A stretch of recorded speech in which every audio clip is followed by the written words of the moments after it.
Something strange is happening with young men, and this conversation gets right to the heart of it.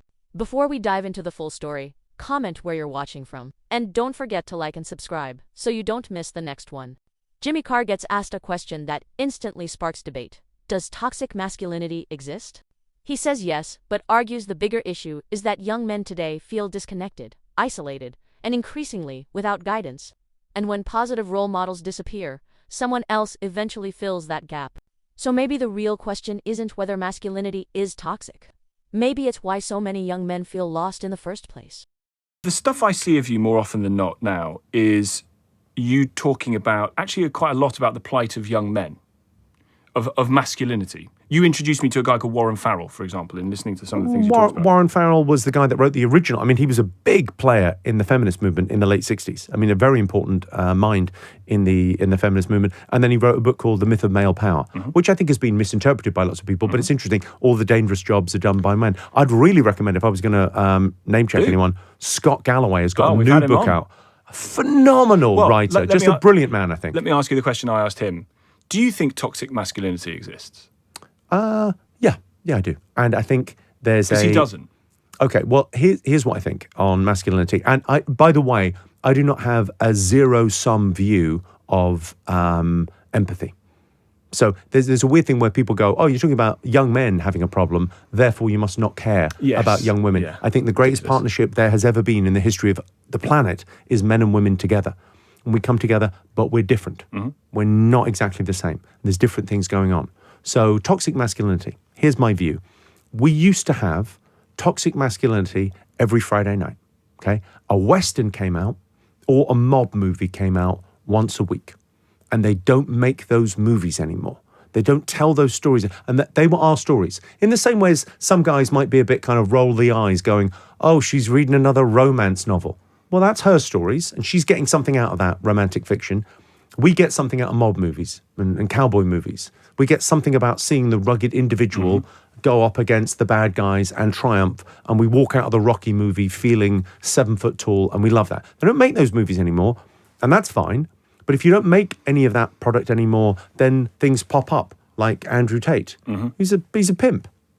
Okay, but, pimp arrives, and suddenly people are drawn to that, because that pimp is speaking for young, disenfranchised men. But is it the masculinity that's toxic? Or is it, this is a really repugnant individual who's saying appalling things and treats women in an appalling way, which is not particularly a form of masculinity that any man worth his salt would engage in? The cure for toxic masculinity is very simple. It's two things. Be a gentleman and be a mensch. That's it. That's it. You're done. It's super easy. How do you be a mensch? Do for others. Be of service.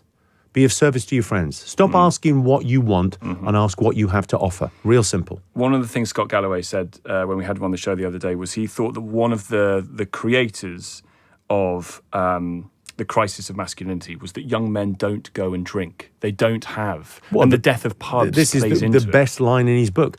The risk to your liver is as nothing compared to the risk of social isolation. People aren't just working from home. They're living from home. Yeah. Everything's getting delivered. And there's kind of an issue with that in terms of you want people to go out and live their lives, and people are only talking about one half of things. Like Australia, there's a big controversy this week because Australia took away social media from kids. You can't just do that. Jonathan Haidt wrote about this brilliantly. You can't just take away the ultimate freedom they were enjoying online. You have to give them freedom in the real world. So you have to allow them to go and have a real experience. I think it's the issue with our society. Sorry, this might all be too boring for LBC listeners, but the idea, I think George Orwell was not right. I think he's brilliant, but 1984 isn't right. Our freedom will not be taken by an authoritarian from above. Our freedom will be given away by us for cheap dopamine. It's a brave new world. It's Aldous Huxley. And we're giving it away. It's cheap dopamine. Look at young men. What do they want to do? They want to play video games, which is... it couldn't be any more of a proxy career. There's levels and then a big boss at the end. Please, it's very obvious. And then they're looking at online pornography. And I'm not being puritanical. I don't want them to have nothing. I just want them to not have enough of that they feel like they have to go out and talk to the girl. Because the rejection is terrifying. Yes, but isn't that the bit? The bit is the rejection. And to pick up on Galloway again, the idea that a young man needs to ask a girl out with the fear that they are going to say no. Lots of men haven't done that. There's stats on that. I think a lot of men, and it's that thing of like, be a gentleman.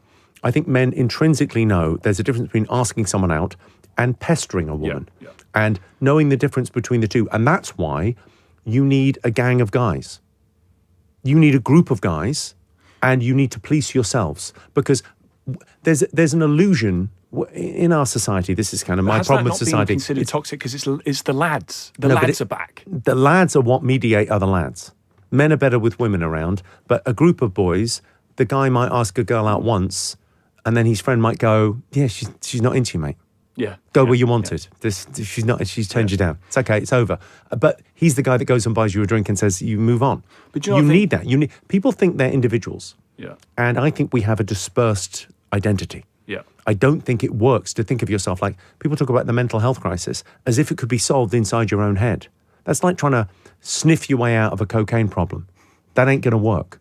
You've got a dispersed identity. You are who you are with other people in your life.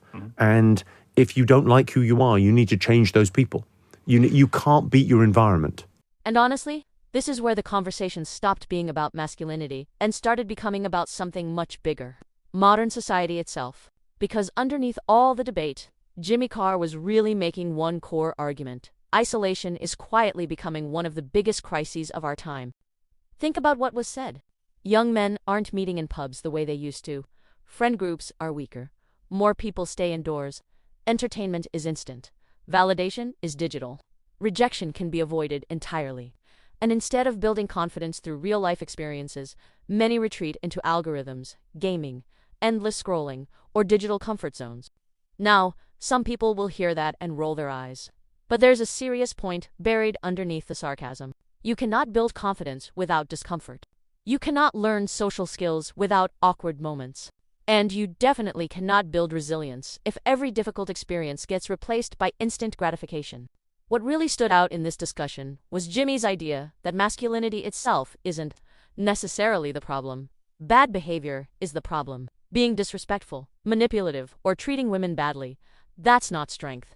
But being a gentleman, showing character, serving others, having discipline, looking out for your friends, that, in his view, is masculinity done right. And whether people agree with him or not, there's something powerful in that message. Because maybe society has spent so much time criticizing young men that it forgot something important. People need guidance, not just criticism. They need purpose. They need community. They need real friendships. And maybe that final point hit hardest of all. You cannot fix people in complete isolation. As Jimmy put it, you can't beat your environment. And in a world increasingly designed to keep people indoors, distracted and disconnected, maybe that's the warning more people should actually be paying attention to.